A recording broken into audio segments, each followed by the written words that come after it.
এইবারের মতন তো গাছ কাটা শেষ হয়ে গেল, গরমকাল পড়ে গেল, রসের সিজন শেষ।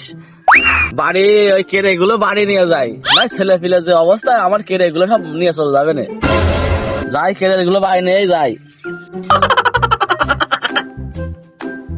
সবগুলোই সুরক্ষা আছে, ভালোই আছে।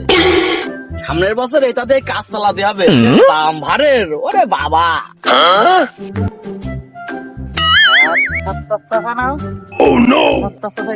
কি করছে যাই দিনই এই বছর তো ভালো করে রস খাতি পারলাম। ও চাচা কি করছো? আসলাম তোমার কাছে বাবু, ওই যে গরম শেষ মুখের দিকে একটু রস খাতে চাইলাম।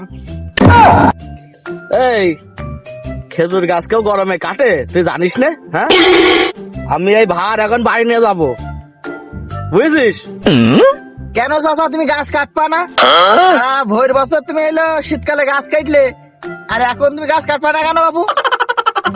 আরে পাগল, এই তুই জানিস না এই গরমকালে রস হয়, ওই শীতকালে ঠান্ডা থাকে রস হয়, আর গরমকালে ওই গাছ শুকিয়ে যায়। এখন খেজুর গাছ কাটা বন্ধ রে বাপ, খেজুর গাছ কাটা বন্ধ।